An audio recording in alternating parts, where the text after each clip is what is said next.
Muy bien, continuando entonces con este periodo conocido como el neoclasicismo español, los representantes van desde la parte ensayística, es decir, aquellos que teorizan sobre cómo debe darse la literatura del neoclásico, y es por eso que no es muy conocido, pero uno de los exponentes del neoclasicismo español es Fray Benito Jerónimo Feijó. Tiene, por ejemplo, un ensayo conocido como Defensa de Mujeres, es uno de los ensayos, digamos, más antiguos para la época también, recuerda el papel femenino siempre casi en la sombra, siempre casi secundario o a merced, digamos, ¿no? En gran parte de la literatura de la época y teatro crítico universal en donde justamente siguiendo los postulados de Aristóteles plantea que este tipo de obra, ¿no? La obra dramática en general, debe estar pautada, debe estar reglamentada siguiendo siempre la llamada unidad aristotélica, ¿no? Es decir, la unidad de tiempo, de lugar y de acción. Ese es un criterio que es, digamos, básico. Y si lo vemos, ese tipo de criterio se contrapondría a qué tipo de teatro. Se contrapone al tipo de teatro popular que venía, por ejemplo, desde la época del Renacimiento. Estamos hablando, pues, del teatro de Lope de Vega, por ejemplo, y que también incluso entraría en contradicción con el teatro de Calderón de la Barca. De hecho, el mismo Fernández de Moratín también critica este tipo de teatro, ¿no? Y con la llamada comedia nueva plantea justamente algunos cambios en donde le devuelve, a diferencia del teatro popular, le devuelve el papel protagónico a los personajes, cosa que no pasaba, por ejemplo, en el teatro de Lope de Vega, en donde el tema, ¿verdad? En donde el colectivo era mayor o era más importante que los personajes. Entonces, en Fuente Ovejuna, por ejemplo, el personaje es más de tipo colectivo que personajes individuales. Y ese tipo de teatro es el que se critica justamente, es un teatro popular, es un teatro de repente sin mucho acabado, sin un fin didáctico o sin un fin moralizador. Es decir, es un teatro popular que busca cautivar a las masas, pero que no tiene un tipo de enseñanza, a diferencia de lo que se busca en los preceptos o en las características del neoclasicismo español. ¿Ok? Entonces, el caso de Fray Benito Jerónimo Feijó va por este lado, ¿no? Defensa de mujeres y el teatro crítico universal. El caso de Ignacio de Luzán, otra vez regresamos a la parte preceptista. La poética o reglas de la poesía en general es otro tipo de pautas, es otro tipo de reglas que buscan, digamos, marcar un camino en relación al desarrollo de la poesía de esta época. Otro tipo de literatura que se da dentro del neoclásico, además del teatro, que es lo más importante o lo más conocido, son las llamadas fábulas. Y claro, si vemos, por ejemplo, el fin didáctico y moralizador o fin didáctico y moral, lo que se buscaba acá también era enseñar.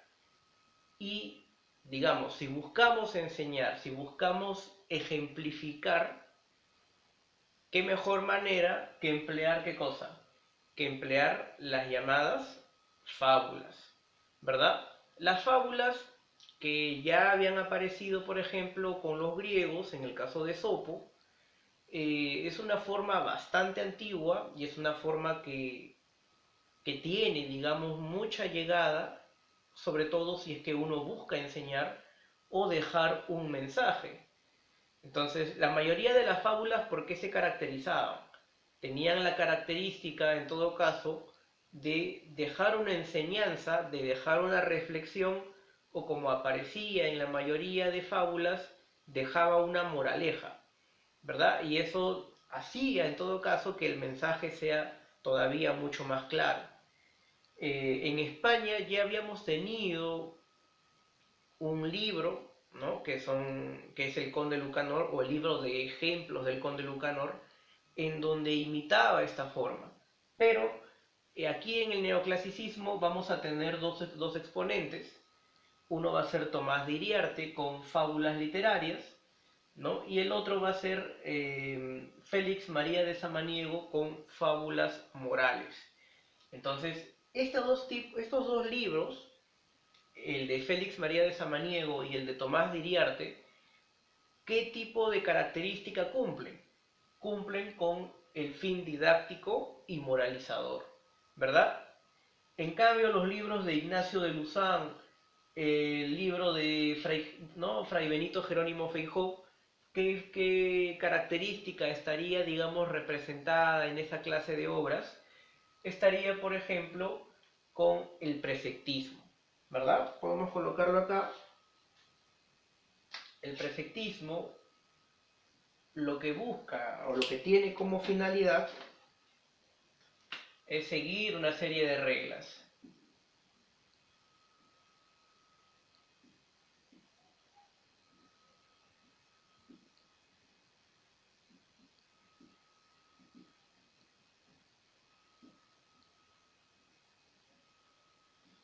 Es decir, lo que se está buscando aquí con esta característica preceptista es seguir el modelo preestablecido sobre cómo debe hacerse este tipo de literatura. Y el máximo exponente del neoclásico español será Leandro Fernández de Moratín, con su obra principal El Cid de las Niñas, La Comedia Nueva o El Café, donde justamente se critica este tipo de teatro popular, El Viejo y la Niña, El Varón.